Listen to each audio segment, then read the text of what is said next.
হে জগতবাসী, আজ আমি শামীম আলী চিশতি আপনাদের সামনে একটি আলোচনা নিয়ে আসলাম। সে আলোচনাটি হলো যে সাধু। এই সাধু কোন ভাষা? এই সাধু হলো সাংস্কৃতিক ভাষা। এই সাধুর আরবি কি? এই সাধুর আরবি হলো সুফি, বা আরেক ভাষা পবিত্র। পবিত্র মানুষকেই সুফি বলা হয়। আর সুফি সাংস্কৃতিক ভাষা হলো সাধু। যে নিজেকে ধুয়া পরিষ্কার করেছে তিনিই সাধু। তাহলে এখন যে কথাটি বলবো, সাধু যদি কেউ নিজেকে ধুয়া পরিষ্কার করতে চায় এবং করতে পারে, তিনি সাধু হয়। তাহলে এই সাধু হতে গেলে আমার আপনার কি করতে হবে? এই সাধু হতে গেলে করতে হবে যেটা, যে এই জীবনে অনেক স্বাদ আমাদেরকে ত্যাগ করে দিতে হবে। বহু বহু স্বাদ আমাদের ত্যাগ করে দিতে হবে। সেই স্বাদ কি? যে আমি একজনের কাছে একটা জিনিস পাবো, পাওয়ার মধ্যে একটা আনন্দ, একটা স্বাদ, এই স্বাদ ত্যাগ করতে হবে। কাউকে আমি কিছু দিয়ে স্বাদ গ্রহণ করব। এখন এই স্বাদকে যে ত্যাগ করেছে সেই হবে সাধু। যেমন মানুষ বিবাহ করার একটা স্বাদ আছে, কিন্তু হয়তো পরিস্থিতি বা সামাজিকভাবে ফ্যামিলিগতভাবে বিবাহ করতে হবে, কিন্তু এই স্বাদ তার মধ্যে সে প্রকাশ করে না। ভালো খাবো, খাওয়ার যে একটা স্বাদ আছে, এই স্বাদ জিনিসটাও সে গ্রহণ করে না, অন্তরে জায়গা দেয় না।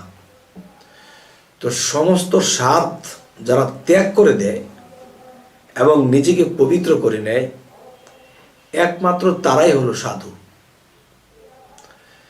তবে হে জগতবাসী, এই স্বাদ ত্যাগ করা অনেক কঠিন। যে নিজের স্ত্রী থাকা সত্ত্বেও তার কাছ থেকে বিরত থাকা, পোলাও মাংস ভালো ভালো খাবার সামনে রেখে ক্ষুধায় উপবাস করা, অনেক টাকা পয়সা থাকার পরেও আমি নিজেকে গরিবে হালে রাখা, মানুষের অনেক প্রশংসা পাওয়ার পরেও নিজেকে এতিম হিসেবে রাখা, এই জিনিসগুলো একমাত্র কে ঠিক রাখতে পারে? এই জিনিসগুলো একমাত্র সেই ঠিক রাখতে পারে যে সর্বত্যাগী অনুরাগী, তিনিই হন বৈরাগী। আর মনকে যিনি বৈরাগ্য করতে পেরেছে, সে 12 বৎসর সাধনা করতে হবে না, 12 মাসেই যথেষ্ট।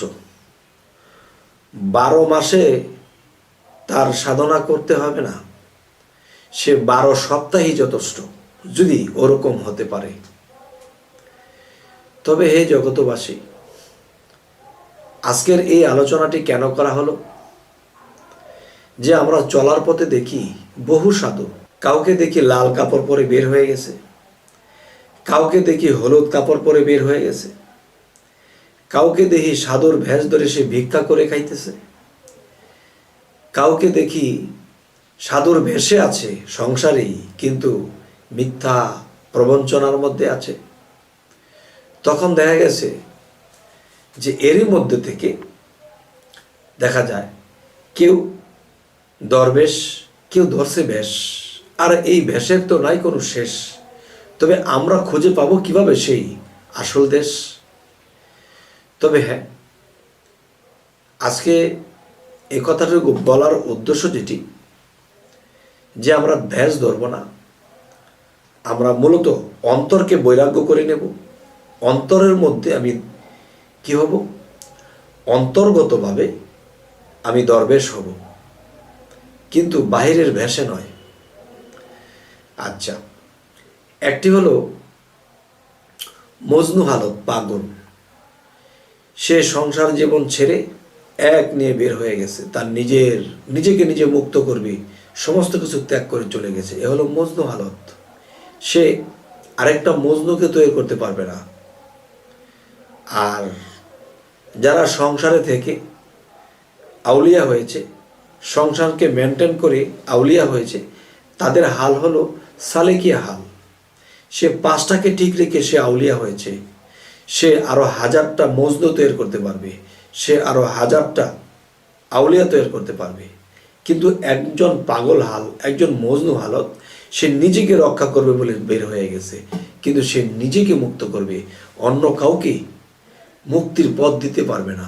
যদি কেউ ভক্ত হিসেবে তার কাছে যায়, সে অন্য কোনো সালেককে দেখাই দিতে হবে যে তুমি ওনার কাছে গিয়ে শিক্ষা নাও, বায়াত গ্রহণ করো।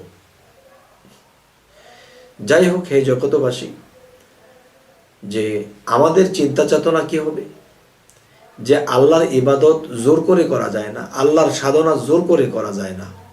কিন্তু কোরআনের সূরা ইনসিরা এবং সূরা সাফাতের মধ্যে আল্লাহ বলেছেন, তোমরা যখনই অবসর পাও সাধনা করো। কিন্তু দুনিয়ার কাজ কর্ম অনেক কিছুতে ব্যস্ত থাকতে হয়, আর ব্যস্ততা অবস্থায় কিন্তু সাধন করতে বা ধ্যান করতে বসা যায় না। তাই অন্তরে রাখবো আল্লাহর নাম এবং বাহিরে করব জগতের কাম। তখন দেখা যায় যখন অবসর পাব তখনই করব ধ্যান, তখনই করব আল্লাহকে নিয়ে জ্ঞান। তাহলে আমরা অবশ্যই সফল কাম হতে পারবো। তো আল্লাহ জোরপূর্বক বলে নেই যে আমার ইবাদত করতেই হবে, কিন্তু জোর করে যখন একটা কাজ ফেলে আমি আল্লাহর কাজে বসবো, তখন কাজের দিকে মন থাকবে, তখন কিন্তু আমার দ্বারা সাধনা হবে না, আল্লাহর সাক্ষাৎ ঘটবে না। যখন আমরা সমস্ত কাজ কাম শেষ করি, যখন বাড়ি ফিরব, হাত মুখ ধুয়ে ফ্রেশ হয়ে 4টা খেয়ে যখন যাই নামাজ নিয়ে বসবো, তখন আমার পিছ টান থাকবে না।